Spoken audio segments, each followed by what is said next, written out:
Un tournant majeur dans l'histoire géopolitique a eu lieu en septembre 2025. Le capitaine Ibrahim Traoré, leader du Burkina Faso, a scellé un accord historique avec Vladimir Poutine à Saint-Pétersbourg.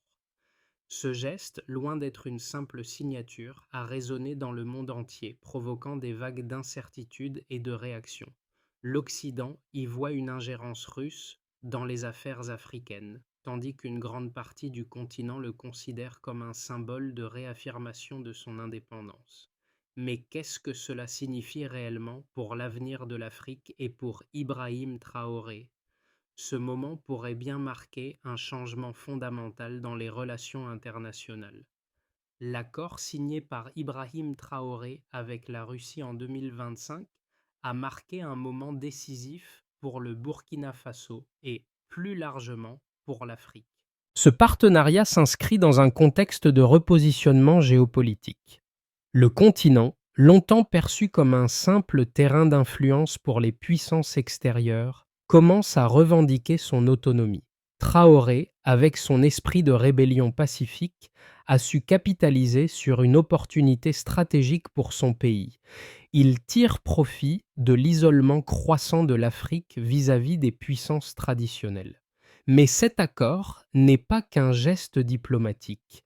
Il symbolise une vision plus large, celle d'une Afrique prête à prendre son destin en main à l'heure où les anciennes alliances s'effritent. Pour les Burkinabés, cet engagement avec la Russie représente un tournant historique. C'est le moment où leur pays cesse de demander l'autorisation de se défendre, d'évoluer et de prospérer.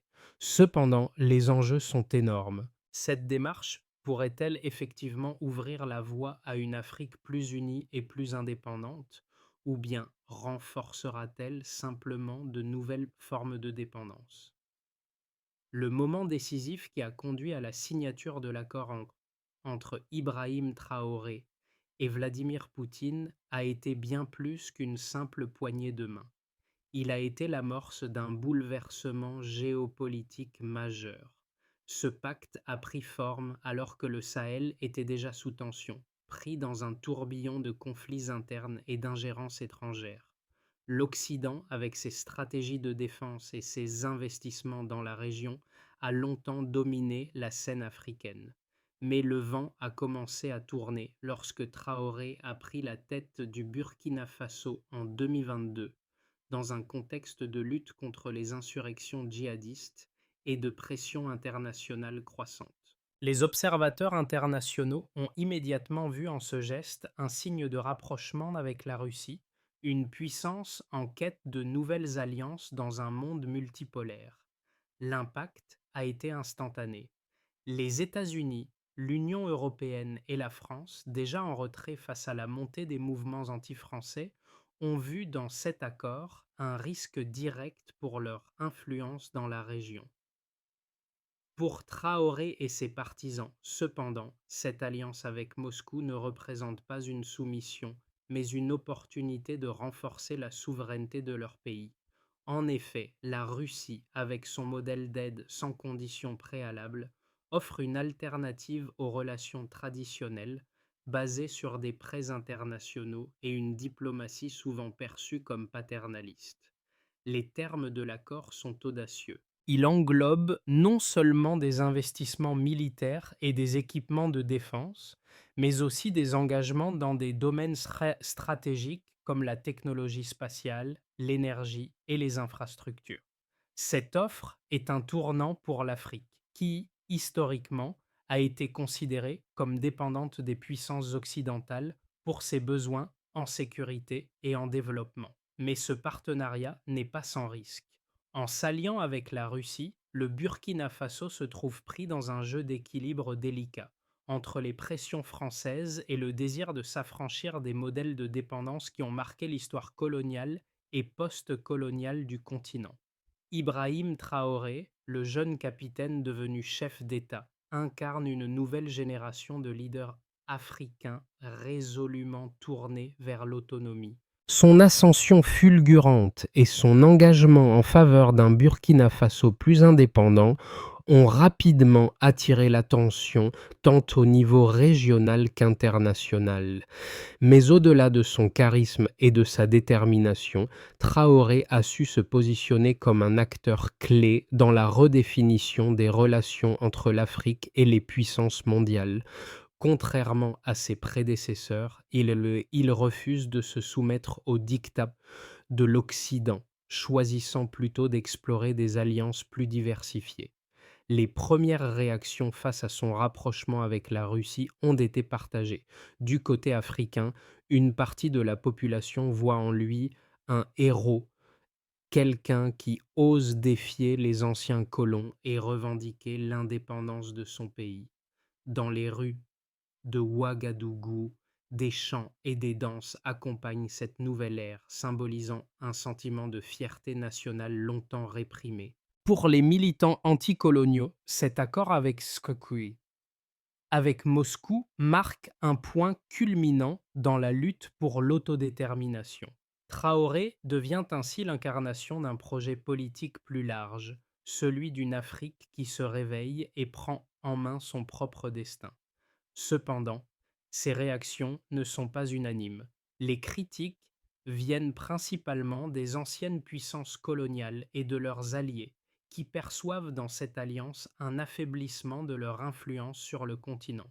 En Europe et aux États-Unis, l'inquiétude monte. Certains analystes y voient une tentative de la Russie de renforcer son emprise sur un continent déjà instable. Mais pour Traoré, l'essentiel reste la souveraineté. Son message est clair.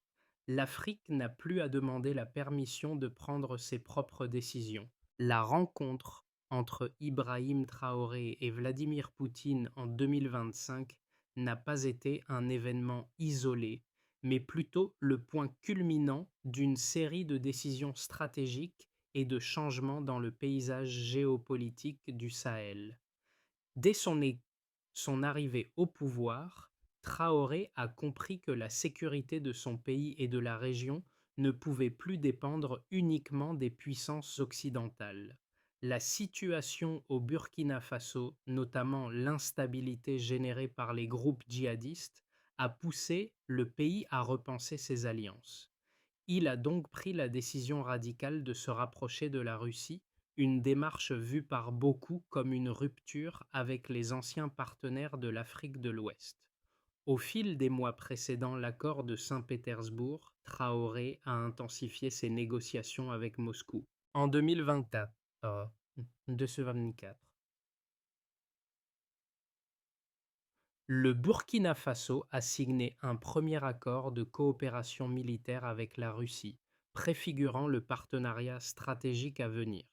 L'accord a permis à l'armée burkinabé de recevoir des équipements militaires modernes, mais aussi des formations et du soutien logistique. Ce rapprochement avec la Russie a été précédé par des discussions sur la sécurité, où la Russie a promis de fournir des systèmes de défense avancés pour contrer la menace croissante des groupes terroristes dans la région. L'accord signé en 2025 à Saint-Pétersbourg allait bien au-delà de la simple aide militaire. Il s'agissait d'un pacte stratégique qui visait à redéfinir la place de l'Afrique sur la scène internationale. En plus de l'aide militaire, la Russie s'engageait à soutenir le Burkina Faso dans des domaines clés comme l'énergie, les infrastructures et la technologie. L'un des aspects les plus frappants de cet accord était la création d'un programme commun de développement technologique. La Russie, par le biais de Roscosmos, a proposé un soutien pour le lancement de satellites africains, marquant ainsi une rupture avec la dépendance vis-à-vis des satellites occidentaux. Pour les dirigeants africains, ce partenariat avec la Russie offrait une alternative concrète au modèle de développement traditionnel, souvent imposé par les institutions financières internationales et les anciennes puissances coloniales. Loin d'être un simple acte de défi, cet accord représentait une opportunité pour l'Afrique de prendre en main son destin, de se libérer des chaînes de la dépendance et de bâtir un avenir basé sur l'autosuffisance. L'un des principaux arguments de Traoré pour justifier cet accord était que l'Afrique devait devenir maître de son propre développement et ne plus attendre des bénédictions extérieures pour avancer. Ce moment historique a été suivi de plusieurs événements marquants. En 2026, une série de projets d'infrastructures stratégiques ont été lancés sous la supervision conjointe des autorités burkinabées et russes. Ces projets ont permis de renforcer les capacités de défense et de gestion des ressources naturelles du Burkina Faso. Les secteurs de l'énergie, de l'agriculture et de l'éducation ont également été ciblés par des initiatives bilatérales, dont une grande partie a été financée par des investissements russes. La réaction internationale a été immédiate. Les États-Unis et l'Union européenne ont exprimé leurs inquiétudes face à l'influence grandissante de la Russie en Afrique, notamment au Sahel. Les États-Unis ont convoqué des réunions d'urgence pour analyser la situation, tandis que la France, longtemps perçue comme le principal acteur occidental dans la région, a mis en place des sanctions économiques contre le Burkina Faso. Cependant, malgré la pression croissante de l'Occident, Traoré avait resté fermement ancré dans sa politique de souveraineté nationale et de diversification des partenariats. Il a réaffirmé que son pays ne suivrait plus aveuglément les stratégies dictées par les anciennes puissances coloniales, mais chercherait à établir des relations sur un pied d'égalité avec toutes les nations. Cet accord a également provoqué des tensions internes au sein de l'Afrique. Alors que certains dirigeants africains saluaient la démarche de Traoré comme un exemple de courage, d'autres restaient sceptiques.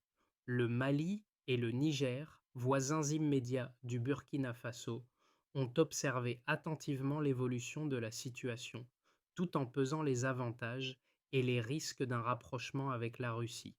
Cependant, à l'échelle du Sahel, ce partenariat a renforcé le sentiment que l'Afrique pourrait, à l'avenir, redéfinir son rôle dans la gouvernance mondiale. Passons maintenant aux répercussions concrètes de cet accord.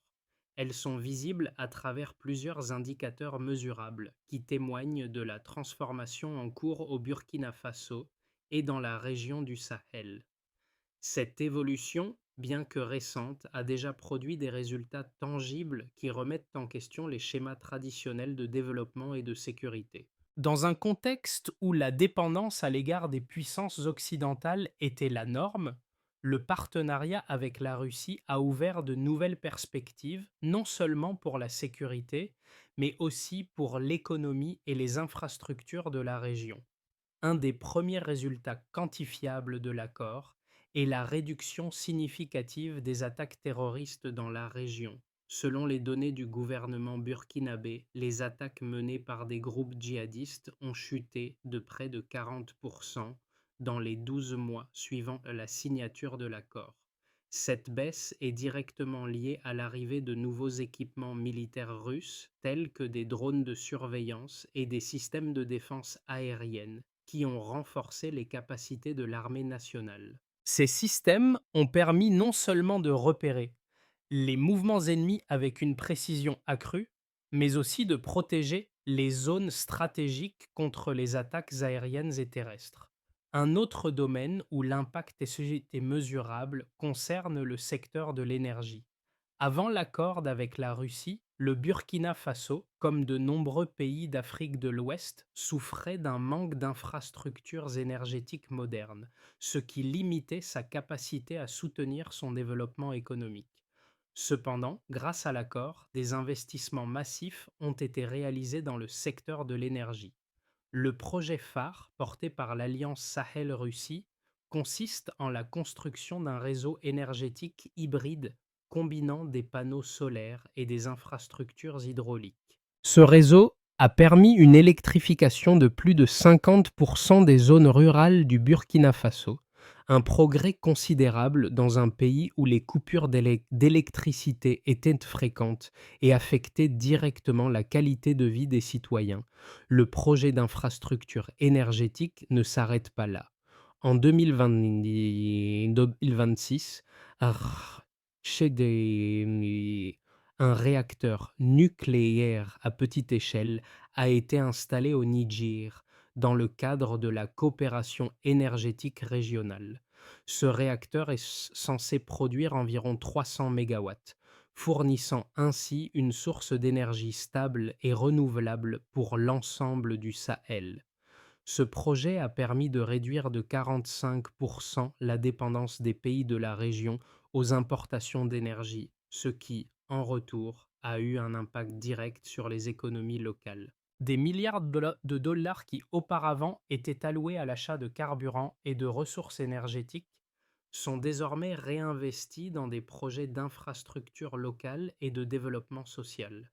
Les statistiques sur le développement des infrastructures, telles que les routes et les centres technologiques, sont également impressionnantes. La coopération avec la Russie a permis de lancer plusieurs projets d'infrastructures en 2026, incluant des routes reliant les principales capitales du Sahel et un réseau de communication satellitaire. Ce dernier a permis de connecter des milliers de villages au réseau mondial, facilitant l'accès à l'information et renforçant ainsi l'intégration régionale. Ces projets ont non seulement stimulé la croissance économique, mais ont aussi contribué à renforcer les liens entre les pays du Sahel, consolidant un espace géopolitique stable où les pays ne sont plus dépendants des grandes puissances étrangères pour leur développement. Cependant, les résultats ne sont pas uniquement économiques ou militaires. L'impact social de ce partenariat avec la Russie se fait également ressentir. Le taux d'éradication de la pauvreté a augmenté de 10% en seulement 2 ans, selon les derniers rapports de la Banque mondiale. Ce progrès est dû, en grande partie, à la mise en place d'initiatives pour améliorer l'accès à l'éducation et aux soins de santé dans les zones rurales. Ces avancées sont liées à l'augmentation des investissements publics et privés, facilités par l'alliance avec la Russie. En résumé, les données concrètes tirées des secteurs militaires, énergétiques et économiques montrent que l'accord avec la Russie a eu un impact tangible sur la vie des Burkinabés et des habitants du Sahel. Si ces résultats se poursuivent et se renforcent, il est probable que ce partenariat marquera un tournant dans l'histoire de l'Afrique, en contribuant à la création d'un modèle de développement autonome et résilient. Le partenariat entre Ibrahim Traoré et la Russie suscite des débats passionnés, non seulement en Afrique, mais aussi à l'échelle mondiale. D'un côté, certains saluent cette alliance comme un acte de souveraineté et de redéfinition du rôle de l'Afrique dans le monde. D'un autre côté, des critiques soulignent que cette coopération avec la Russie pourrait entraîner de nouveaux risques de dépendance et de manipulation géopolitique. Ces arguments opposés offrent un aperçu intéressant des enjeux sous-jacents de cette alliance. D'un côté, les partisans de Traoré considèrent ce partenariat avec la Russie comme une bouffée d'air frais pour l'Afrique. Pour eux, ce rapprochement représente une rupture avec les politiques néocoloniales et une émancipation vis-à-vis des anciennes puissances coloniales et de leurs institutions.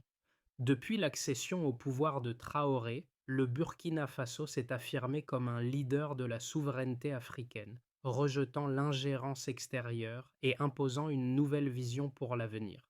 Dans ce cadre, l'alliance avec la Russie est perçue comme une opportunité de renforcer la sécurité, les infrastructures et l'autonomie énergétique. Pour beaucoup en Afrique, ce partenariat symbolise une émancipation du joug des anciennes puissances coloniales, qui ont souvent dicté les termes de la coopération avec le continent. Cependant, d'autres voix s'élèvent pour critiquer cette collaboration avec Moscou, qui pourrait, selon eux, entraîner une dépendance encore plus grande de l'Afrique, mais cette fois vis-à-vis de la Russie. Certains analystes craignent que la Russie, en s'impliquant davantage en Afrique, cherche à instaurer une forme de néocolonialisme différente, où elle contrôlerait non seulement les ressources naturelles, mais aussi l'orientation stratégique et diplomatique des pays partenaires. La présence russe dans le Sahel pourrait donc offrir à l'Afrique une alternative à l'Occident, mais elle pourrait aussi entraîner la région dans une nouvelle forme de dépendance. cette fois au bénéfice de Moscou plutôt que de Paris ou Washington. Les deux arguments ont leur mérite. D'un côté, l'autodétermination et la souveraineté accrue sont des objectifs légitimes pour l'Afrique, et le rapprochement avec la Russie pourrait constituer un moyen de rééquilibrer les relations internationales. D'un autre côté, l'histoire de l'Afrique montre que de nouvelles alliances peuvent parfois se traduire par des compromis inattendus qui, à long terme, créent de nouvelles formes de domination. L'avenir de ce partenariat entre Traoré et la Russie dépendra de la manière dont l'Afrique saura naviguer entre ces deux visions opposées, celle d'une véritable indépendance et celle d'un partenariat qui pourrait finalement s'avérer aussi contraignant que les anciens modèles de coopération. L'accord signé en 2025 à Saint-Pétersbourg n'était que la première étape d'un projet beaucoup plus vaste et ambitieux. Au-delà de la simple coopération militaire, cette alliance marque une transformation profonde du rôle de l'Afrique dans la gouvernance mondiale. La vraie révélation de cet accord réside dans son potentiel à redéfinir l'autosuffisance de l'Afrique, non seulement en matière de défense, mais aussi dans des domaines stratégiques comme l'énergie, les infrastructures et la technologie. En effet, la Russie, en s'engageant dans des projets d'envergure, offre à l'Afrique des solutions concrètes et durables, loin des modèles traditionnels d'aide extérieure conditionnée.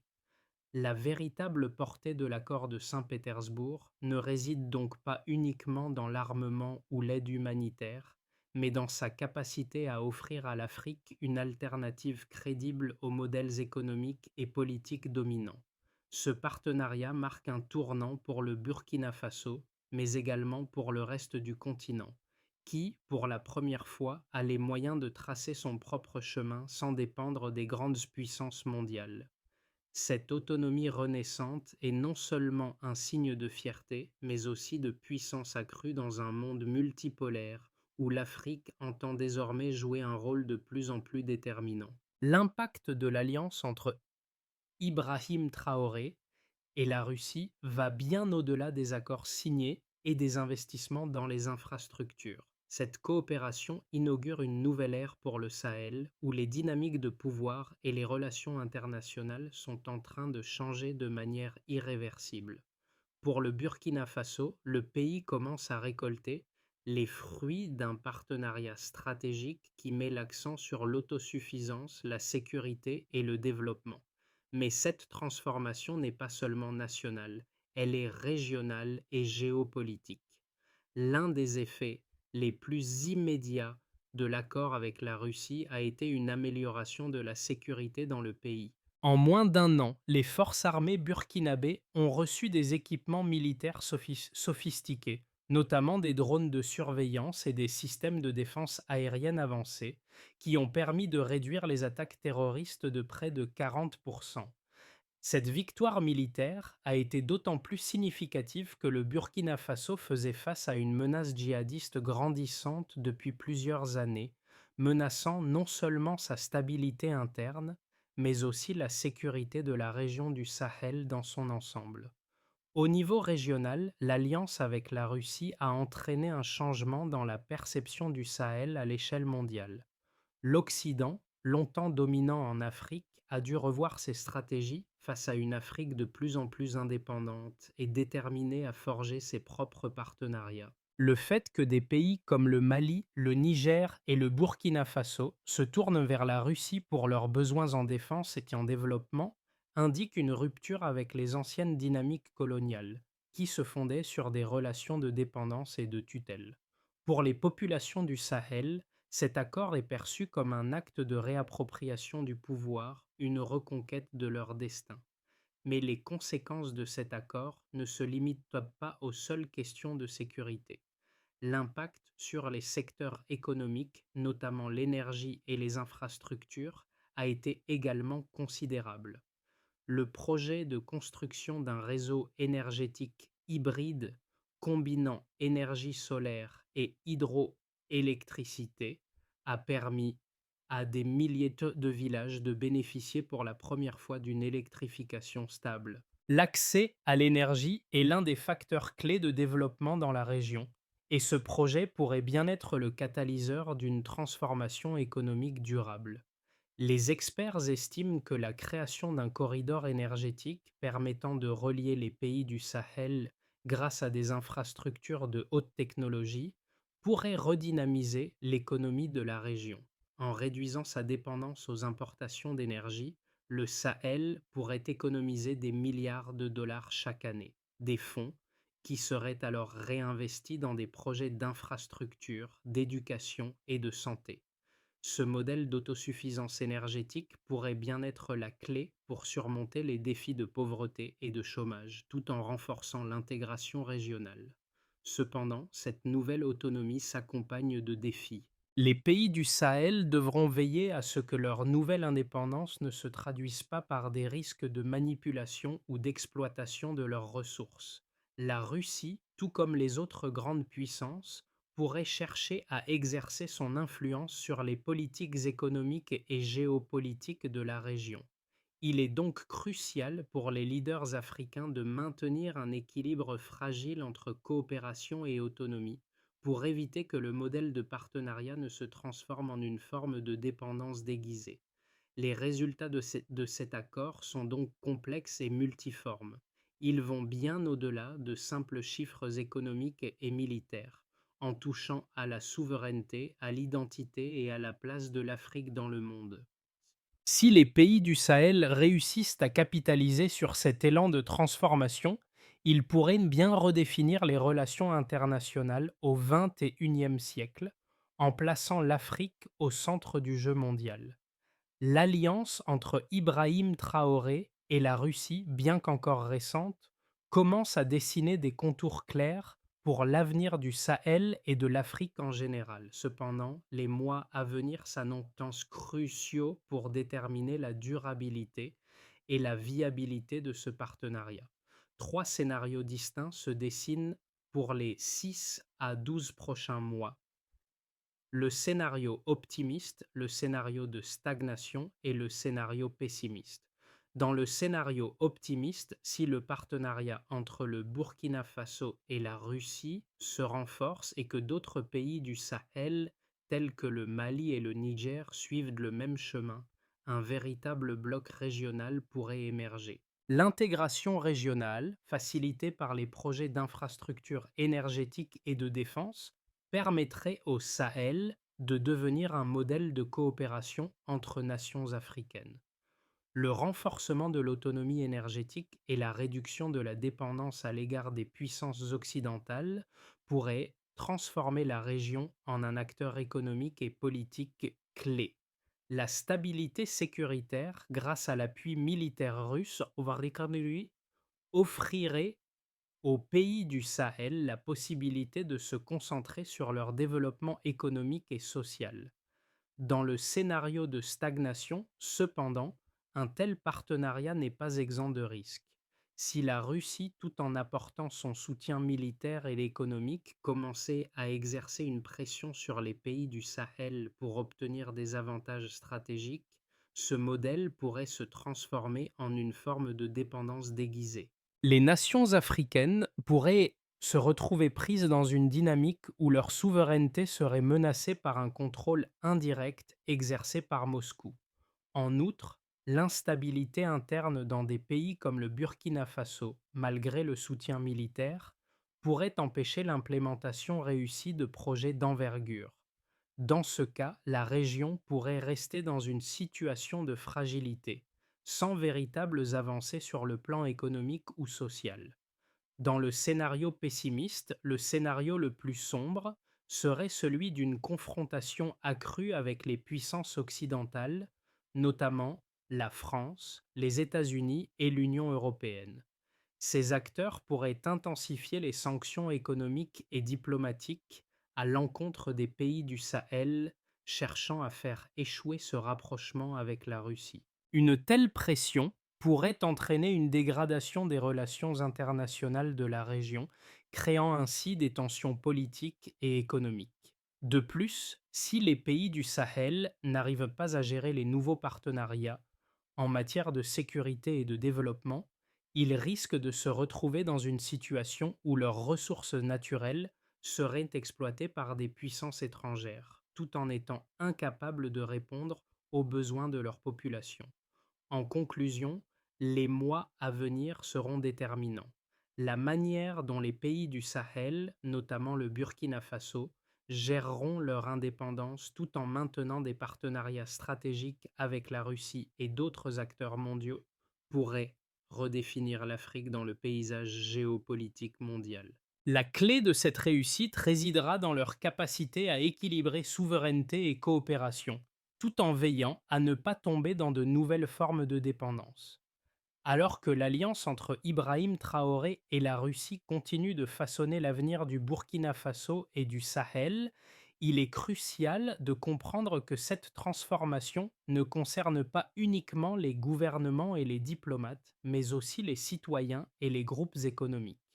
L'impact de cette alliance sera ressenti à tous les niveaux de la société, et il existe des appels spécifiques à l'action pour différents groupes. Pour les citoyens du Sahel, le changement a déjà commencé.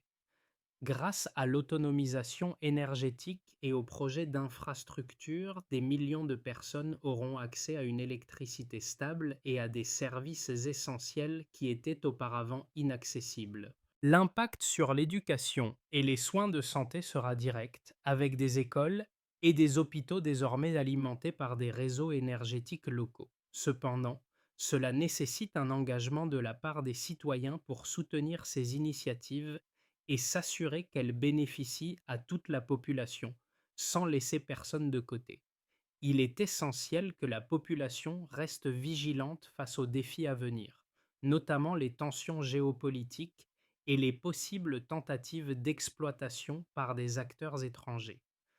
Pour les entrepreneurs et les investisseurs, cette période marque une occasion unique de participer à un projet de développement régional d'envergure. Avec la construction de nouvelles infrastructures et la création d'opportunités économiques dans des secteurs comme l'énergie, les infrastructures et les technologies, le Sahel s'ouvre à un avenir prospère. Les entrepreneurs doivent-ils saisir cette chance pour investir dans des secteurs qui seront clés pour l'autosuffisance régionale, tout en garantissant que les projets restent alignés avec les objectifs de développement durable et de souveraineté.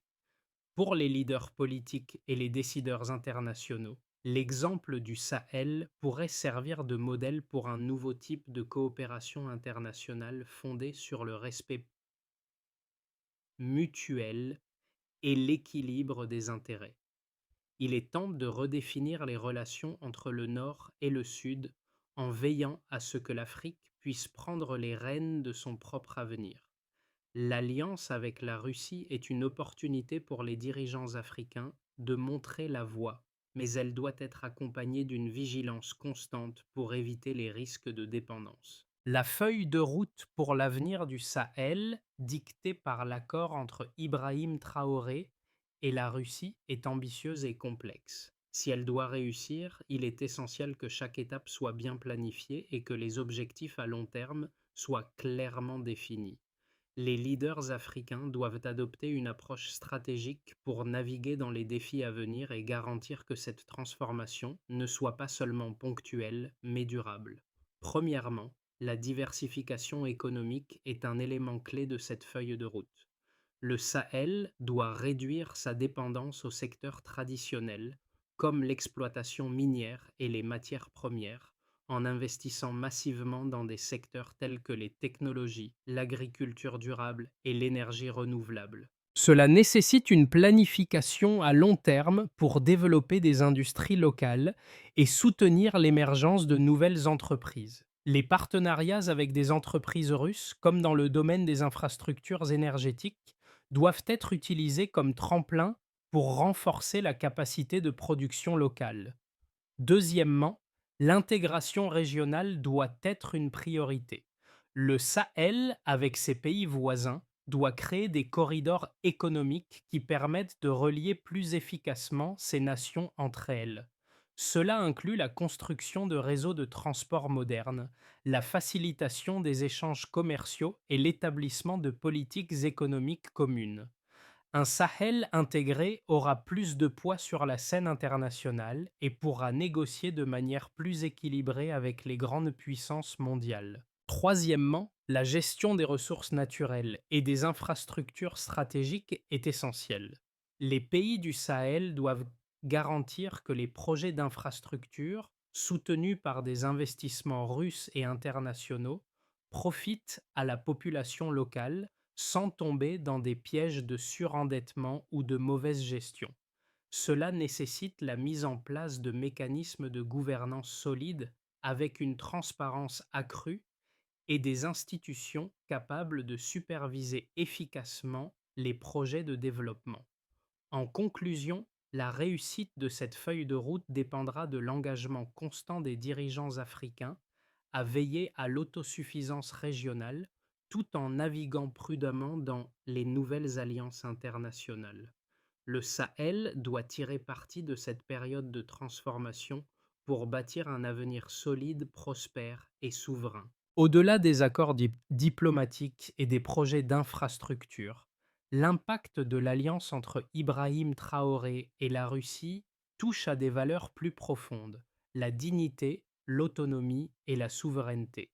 Pour le Burkina Faso et l'ensemble du Sahel, il s'agit de redécouvrir un sentiment de fierté nationale, longtemps mis à l'épreuve par l'histoire coloniale et les ingérences extérieures.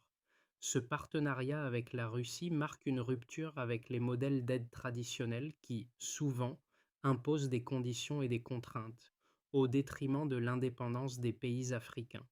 Le message de Traoré, au-delà de la politique, est celui d'une Afrique qui retrouve sa place sur la scène mondiale, non pas en tant que bénéficiaire d'aide, mais en tant qu'acteur stratégique.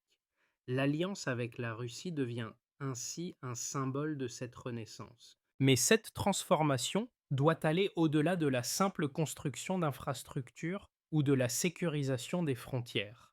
Il s'agit aussi de cultiver les valeurs fondamentales d'autosuffisance, de solidarité régionale et de développement durable. Les citoyens du Sahel ont un rôle essentiel à jouer dans ce processus. Leur engagement envers ces idéaux permettra de garantir que ce moment historique ne soit pas simplement une parenthèse, mais le début d'une ère nouvelle pour l'Afrique, plus unie et plus forte, capable de dessiner son propre destin. L'accord entre Ibrahim Traoré et la Russie, bien qu'il représente un tournant majeur pour le Sahel, est loin d'être la fin de l'histoire. C'est plutôt le début d'une nouvelle ère pour l'Afrique, où les pays du continent, et particulièrement ceux du Sahel, ont l'opportunité de se redéfinir. Ce partenariat est un appel à l'action pour tous les acteurs, qu'ils soient politiques, économiques ou citoyens. Il est temps de saisir les rênes de l'avenir. La question n'est plus de savoir si l'Afrique peut se libérer de ses anciennes chaînes, mais comment elle va s'organiser pour qu'il en soit ainsi. Les prochaines étapes seront cruciales. Le défi consiste à assurer que les projets de développement lancés sous l'égide de cette alliance ne se traduisent pas par de nouvelles formes de dépendance, mais par un renforcement tangible de l'autonomie régionale. Le Sahel, par son exemple, pourrait devenir un modèle de souveraineté et de coopération internationale équitable. La route est encore semée d'embûches, mais le Sahel est désormais en position de tracer sa propre voie. L'Afrique doit se tenir prête à défendre son indépendance et à prouver au monde entier qu'elle est capable de façonner son propre destin sans attendre de permission